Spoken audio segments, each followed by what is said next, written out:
I'm Martin Hinton, Executive Editor of Cyber Insurance News and Information. I'm here today to read you our latest opinion piece.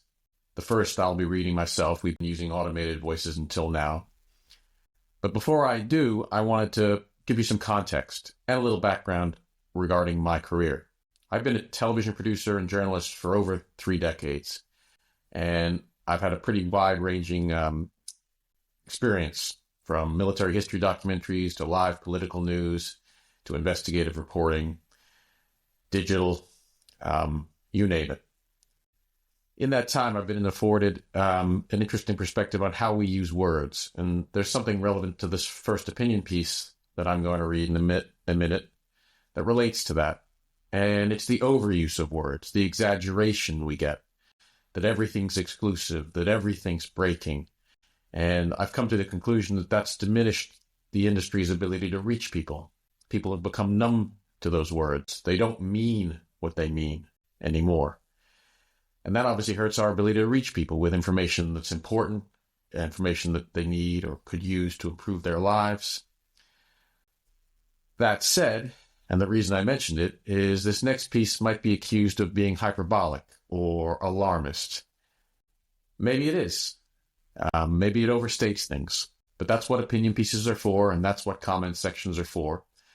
So if you agree or disagree or think parts worthy of consideration and other parts aren't, leave a comment, have a share, and appreciate any feedback. All right. Well, with that said, I'm going to go ahead and read the piece. Thank you. The looming global cyber crisis. Are we on the doorstep of digital disaster? Written and read by Martin Hinton. A catastrophic cyber attack on America's critical infrastructure is no longer a question of if, but when. The new Netflix series 0 Day, starring Robert De Niro, dramatizes this terrifying reality.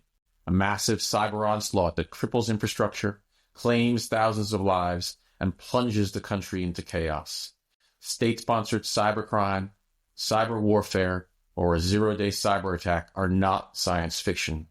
The warning signs are unmistakable. The growing threat of cyber attacks. State-sponsored cybercrime. Who are the biggest threats? State-sponsored cybercrime is already here, and its severity and sophistication are escalating. The KELA report on cybercrime 2024 notes that, quote, geopolitical tensions have further exacerbated cyber risks, with state-sponsored actors leveraging cyber operations to achieve strategic objectives. Analysts identify Russia, China, Iran, and North Korea as leading aggressors. They engage in espionage, cyber extortion, and attacks on critical sectors. These are preparations for battle. The 2025 CrowdStrike Global Threat Report found China's cyber activity surged by 150%, with targeted industries experiencing a 200 to 300% increase in attacks. Cyber criminals and state-backed hackers now operate like well-funded enterprises, exploiting vulnerabilities faster than defenders can patch them. The average breakout time, how quickly hackers move from initial access to network control, has dropped to 48 minutes, with the fastest attacks taking just 51 seconds. The next war will not rely solely on bombs and bullets. Nations will wage it through cyber attacks. It's imperative we act now. The real-world cyber attack consequences. Critical infrastructure attacks, water, energy, and transportation at risk. University Hospital Dusseldorf, 2020, Germany. A ransomware attack shut down critical hospital IT systems, forcing patients to be rerouted.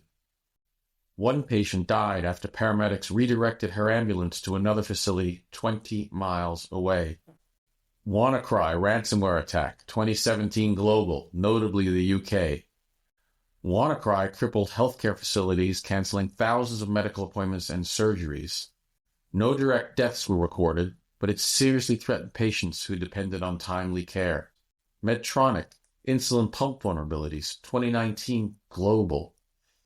Insulin pumps were found vulnerable to remote cyber attacks. Hackers could manipulate insulin deliveries remotely, posing life-threatening risks to patients. The healthcare sector is already under siege.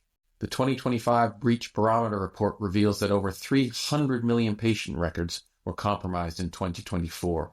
That's a 26% increase from the previous year. A single catastrophic breach accounted for 190 million of these records. The report warns these disruptions of operations are, quote, forcing hospitals to divert resources, delay patient care, and undergo lengthy recoveries.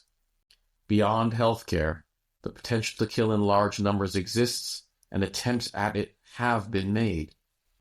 Iranian water supply hack, 2020 Israel. Iranian hackers targeted Israeli water supply infrastructure. They attempted to increase the chlorine amounts to toxic levels. While unsuccessful, it could have poisoned thousands. Then consider an attack of scale on all of the system, turning it all off. CDK, Global Cyber Attack, 2024, USA. The firm, which provides software services to virtually every auto dealership, was forced to shut down due to a cyber attack. As a result, dealerships across the country closed, preventing people from purchasing vehicles. A minor inconvenience, you might say. But imagine an attack on critical infrastructure at that scale, targeting the water supply, the energy grid, and transportation. Everything all at once. The challenge of measuring cyber risk. Why cyber insurance struggles to keep up. Unlike natural disasters, where decades of data allows insurers to predict risks and price policies accurately, major cyber events lack extensive historical data. This makes cyber risks extremely difficult to model. The severity of an attack depends heavily on the intent and skill of a few individuals, be it international hackers or state-sponsored groups, and the defenses in place. For example, last year's IT glitch in CrowdStrike software cost billions of dollars. It disrupted hundreds of 911 call centers, forced hospitals to cancel surgeries, and grounded thousands of flights. That was merely a software mistake, not a deliberate attack. Imagine what a coordinated effort by Chinese, Russian, North Korean, or Iranian hackers could do. The clock is ticking toward a zero-day cyber attack. How the government and private sector must collaborate. Despite these warnings, preparation remains inadequate to protect critical infrastructure. A recent Lockton Re report argues that a public-private partnership is essential to mitigating extreme cyber events. Quote, a government-supported cyber risk pool would encourage increased adoption of cyber insurance and build resilience, notes Oliver Brew, cyber practice leader at Lockton Re. Current models, like the U.S. Terrorism Risk Insurance Program, demonstrate that collaboration is vital to managing extreme cyber events. If we fail to act, we may soon face a crisis far beyond anything Zero Day imagines.